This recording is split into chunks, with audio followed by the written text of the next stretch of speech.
Aujourd'hui, je vous propose une nouvelle analyse d'altcoin particulière, un petit peu poussée, comme on a l'habitude de faire sur la chaîne.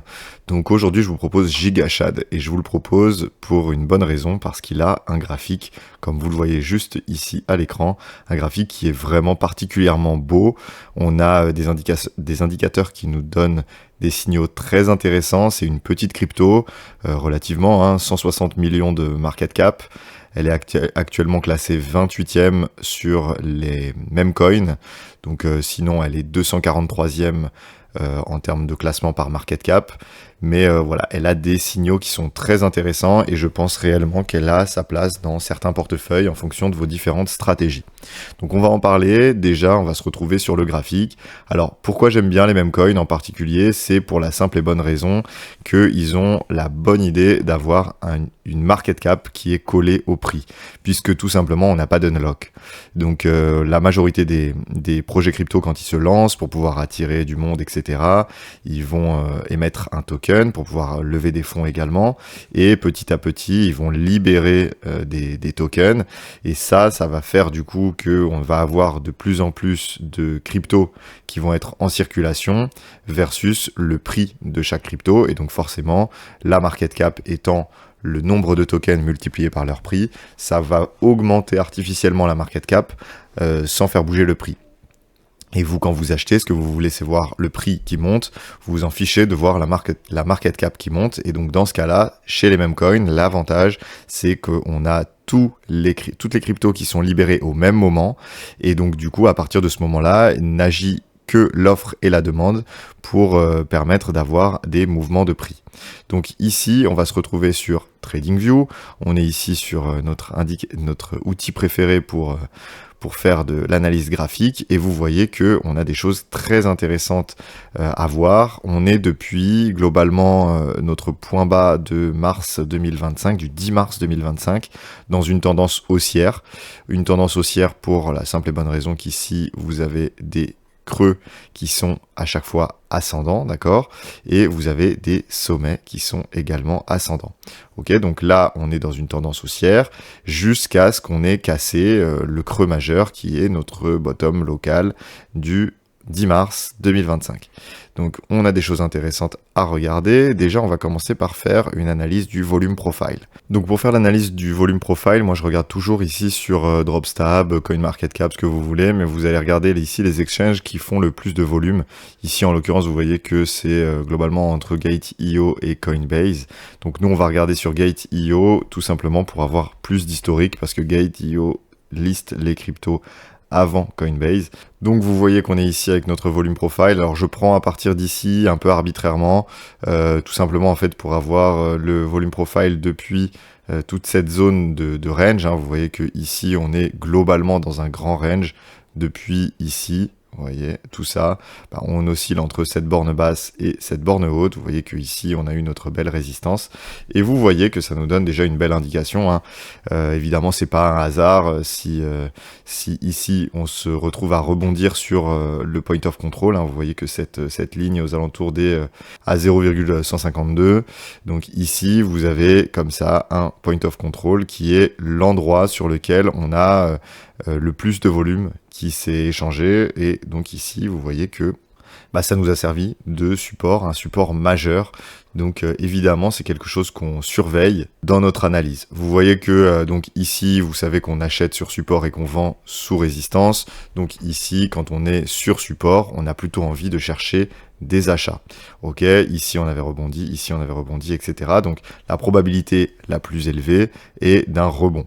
Ici, par contre, la probabilité la plus élevée sera celle d'un rejet, et donc il faudra regarder si on a la force d'aller plus haut ou si ici il faut prendre des profits. On n'est pas là, nous on essaie de construire des positions sur le long terme. Vous voyez que sur le long terme, le graphique est plus que bullish. On a une grosse configuration avec une consolidation après une bonne forte zone d'expansion. Donc là, généralement, dans ce genre de crypto, ce qu'il faut savoir, c'est est-ce que on a ici eu une grosse chute de l'intérêt et depuis ce temps-là, en fait, il y a un désintérêt total et donc ça sert à rien de se positionner dessus parce qu'on n'a pas de nouveaux flux de capitaux. Ou alors, on a une consolidation un peu intéressante avec des holders qui continuent de maintenir leur position, des nouveaux flux de capitaux, etc. Donc ça, c'est ce qu'on va voir dans la deuxième partie de cette vidéo. Alors maintenant, on va partir sur la partie analyse de l'order flow. Donc vous voyez la courbe du prix en haut. Vous avez ici la courbe de l'open interest. L'open interest, c'est donc le nombre de positions ouvertes sur les contrats dérivés. Ensuite, on fera bien entendu l'analyse de tout ça. Ici, on a les taux de financement. Donc, je vous rappelle que globalement, ce que ça nous dit, c'est que quand on est fortement dans le rouge, ça nous indique qu'on a majoritairement des personnes qui pensent que le prix va descendre. Et quand on est majoritairement dans le vert, ça veut dire qu'on a des personnes qui pensent qu'on va partir plus haut et qu'on va aller, qui se positionnent à l'achat. Ici, on a une autre traduction de ça. Donc, c'est le long and short ratio. Donc, c'est tout simplement le nombre de comptes qui sont en long versus le nombre de comptes qui sont en short. Ici, vous avez les liquidations, donc tout simplement quand on atteint des niveaux de prix de liquidation sur les cryptos, donc quand on a une chute brutale du prix, quand on a des mouvements soit brutaux à la baisse, soit brutaux à la hausse, on va avoir des traders qui se sont positionnés sur les contrats dérivés qui vont se retrouver liquidés. Et donc ça nous permet de monitorer un petit peu le nombre de liquidations. Donc vous voyez ici, on a des grosses liquidations juste là sur le mouvement de prix à la baisse un peu fort. Vous avez eu ici beaucoup de personnes qui se sont fait liquider en vendant leurs cryptos. À l'inverse, ici, on a eu également beaucoup de liquidations parce qu'on a eu un rebond assez puissant.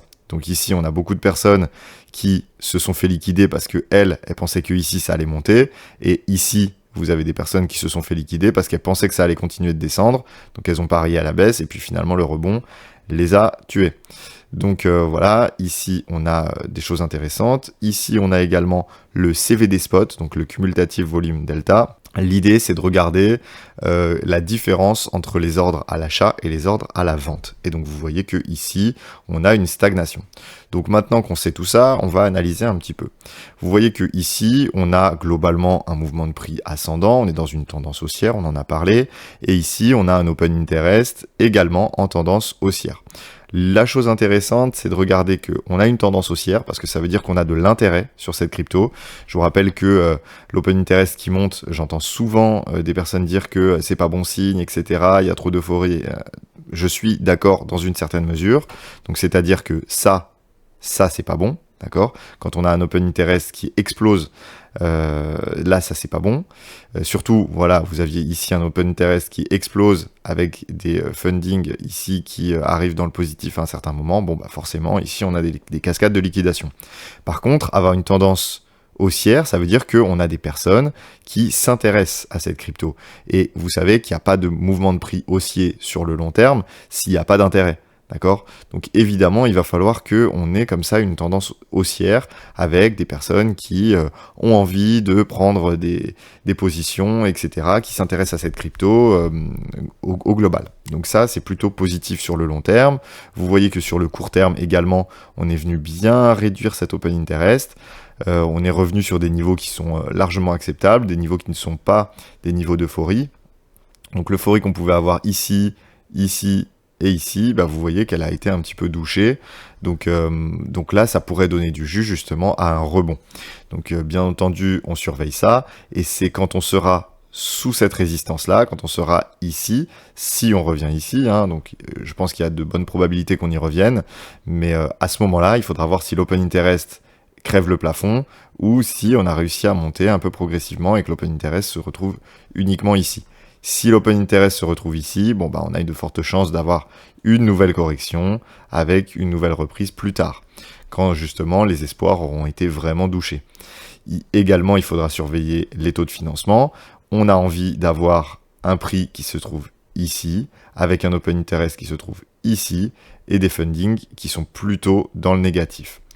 On veut également un long and short ratio qui explose pas comme on a pu avoir ici, parce que ça, forcément, si beaucoup de monde, si la foule parie que ça va aller à la hausse, forcément ça va aller à la baisse. La foule a toujours tort. Ici, les liquidations, ça on verra par la suite, ça c'est plutôt une conséquence, ça ne nous permet pas de prédire le futur, ça nous permet plutôt d'analyser le passé. Également ici, le cumulative volume delta, on a des choses intéressantes. Vous voyez que ici, on stagne, d'accord? On n'a pas cassé ce gros support-là depuis justement toute cette phase de reprise haussière, depuis notre bottom. Donc ça veut dire que globalement, les personnes qui se sont positionnées sur ces prix-là, entre globalement les 0,8 centimes et les 3,3 centimes, toutes ces personnes-là restent en position, globalement. Donc ça, c'est plutôt également bon signe. On a également des indicateurs, bon ça c'est des indicateurs qui sont payants, ça coûte plus d'une centaine d'euros par mois l'abonnement, donc je vous les montre gratuitement ici. Évidemment, nous on les montre aux clients de notre accompagnement personnalisé. Je vous rappelle que si vous le souhaitez, vous avez tous les liens en description pour nous rejoindre via nos accompagnements privés, nos accompagnements sur mesure. On définit une stratégie ensemble spécifiquement pour vous. On vous crée un canal Telegram dédié à votre mentor. Donc si c'est moi votre mentor, ce sera vous et moi qui échangerons. Et comme ça, on détermine votre stratégie. Et on discute ensuite de tous les mouvements de prix. Vous pouvez me poser bien entendu toutes vos questions. Je réponds à la personne dédiée en fonction de sa stratégie. Donc c'est pour ça que c'est quelque chose de très premium et qu'on peut pas déployer sur des centaines et des centaines de personnes parce que forcément c'est un accompagnement qui demande du temps pour faire quelque chose de qualitatif et donc on a la possibilité de vous fournir comme ça des données sur vos différentes cryptos, sur par exemple ici la position nette des holders de long terme. Donc ici, on va regarder si est-ce que on a plutôt une phase où on a ici des histogrammes rouges où en fait on a une réduction de la position des holders. Donc ici, ça veut dire que les holders prennent des profits et ont tendance à vendre.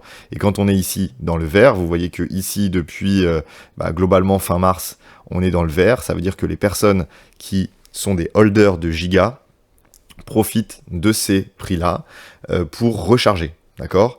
Et donc ça, c'est évidemment intéressant parce que ça nous donne quand même une indication sur est-ce que c'est le bon moment de recharger ou pas. Idem, ici, vous avez le prix réalisé sur Giga.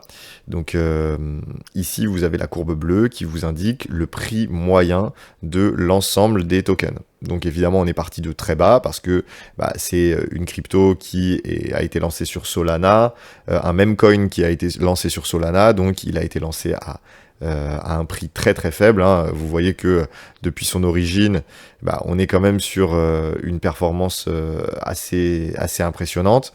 Et donc ici, vous avez encore beaucoup de cryptos qui ont été achetés à faible prix. Mais la chose intéressante, c'est que vous voyez que là, actuellement, on est sur un prix, entre guillemets, fair, où on est en fait en dessous du prix réalisé. Ça veut dire que ici, si vous achetez des cryptos giga, vous achetez mieux que la majorité des gens. Ça veut dire qu'il y a plus de 50% des cryptos qui ont été achetés au-dessus du prix bleu, et donc ici vous êtes sur des bons niveaux de prix. Donc ça, c'est évidemment des choses qu'on surveille pour regarder, pour être sûr d'acheter à bon prix. Ici vous avez également quelque chose qui est hyper important, hyper intéressant. Franchement, c'est quelque chose qu'on surveille très très souvent chez Medusa, quels que soient les cryptos, sur Bitcoin, mais sur toutes les altcoins également. Et vous avez ici les zones d'accumulation. Donc ici, ça peut paraître un peu illisible en fonction des personnes, mais par exemple, on a des comportements qui sont très intéressants. Donc si ici, je vous montre sur les 3 derniers mois, par exemple, vous allez voir ici des choses intéressantes. Par exemple, ici, vous voyez des barres qui s'arrêtent net. Ok, vous aviez des barres vertes qui s'arrêtent net à un moment donné. Donc là, ça veut dire en fait tout simplement qu'il y a des personnes qui ont acheté ici, sur les niveaux de prix, les niveaux de prix de 1,4 centimes, à peu près 1,4, 1,5 centimes. Donc ils ont acheté, et ici, si le trait continue, ça veut dire que ici ils n'ont pas vendu. D'accord, le prix monte, ils n'ont pas vendu, ils n'ont pas vendu, ils n'ont pas vendu, ils n'ont pas vendu, ils n'ont pas vendu. Et vous voyez que ici, là, sur le pic, ils ont vendu. Ok, donc ici, les personnes qui ont acheté ici, ils ont vendu. Et donc forcément, ce qu'on veut voir, c'est, on veut voir si est-ce que les positions qui sont faites en bas du prix sont maintenues ou pas. Alors là, de voir ça, c'est pas forcément bon signe. Donc typiquement, quand on était ici, sur ces niveaux de prix-là, quand vous voyez que les personnes qui ont acheté le bottom sont en train de vendre, ça peut être un moment pour alléger vos positions. Ok.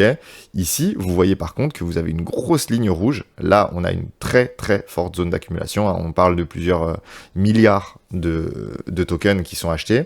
Et donc, vous voyez que ici, globalement, également cette ligne est maintenue. Donc ça veut dire que les personnes qui ont acheté ici restent en position. Et ça, c'est également bon signe. D'accord? Ça veut dire que c'est plutôt une zone d'accumulation. Alors forcément, les zones d'accumulation sont également des zones de distribution. Si ici on a 12 milliards de cryptos qui ont été achetés, ça veut dire qu'on a 12 milliards de cryptos qui ont été vendus. Donc s'installer trop longtemps sous ces prix-là, c'est pas forcément bon signe. Et c'est ce que vous voyez ici avec des courbes qui ont tendance à descendre, hein, des lignes presque qui se forment jaunes, vertes, etc. Donc ça, ces lignes-là, elles indiquent que vous avez des personnes qui vendent petit à petit. Ici, sur la descente, vous avez des personnes qui paniquent et qui vendent. Mais par contre, les personnes ici, vous voyez, les personnes qui ont acheté ici sur ces niveaux de prix-là, bah elles restent en position. D'accord? Et donc ça, c'est bon signe. Donc également ici, si on regarde sur une échelle de temps un peu plus longue, bah vous voyez que ici, on a beaucoup de personnes qui ont acheté sur ces zones-là, qui ont fini par capituler. Vous voyez qu'on a eu des courbes qui ont fini par descendre et puis par s'estomper, avec ici, globalement, plus que quelques niveaux de prix ici, quelques lignes assez faibles, mais que vous voyez ici, une grosse zone d'accumulation. Donc vous voyez que ici, sur les zones de prix à 0,25, enfin à 2,5 centimes, 2,6 centimes, vous avez ici des grosses zones d'accumulation. Donc évidemment, on se retrouve bien à être actuellement sur les zones de 1,6, 1,7 centimes. On est en dessous de ces niveaux de prix-là, en dessous d'une grosse zone d'accumulation, et donc la probabilité de revenir à minima dans cette zone, et puis potentiellement ensuite de repartir à la hausse, elle est quand même relativement forte. Donc je vais m'arrêter ici pour cette vidéo, j'espère que vous l'avez aimé. Si c'est le cas, n'hésitez pas à me le faire savoir. Je vous rappelle que vous avez tous les liens en description pour ce qui est de l'accompagnement privé. Vous avez en plus de l'accompagnement privé, bien entendu, une formation en analyse graphique qui vous est offerte, qui est inclus avec le prix de votre accompagnement. Une formation de plus de 7 heures de contenu vidéo qui vous fait partir vraiment de zéro jusqu'à une analyse avancée de tous les concepts principaux, que ce soit Smart Money, que ce soit Wyckoff, que ce soit les vagues d'Elliott, Ishimoku, etc. Donc n'hésitez surtout pas. Voilà, je vous remercie. Au revoir.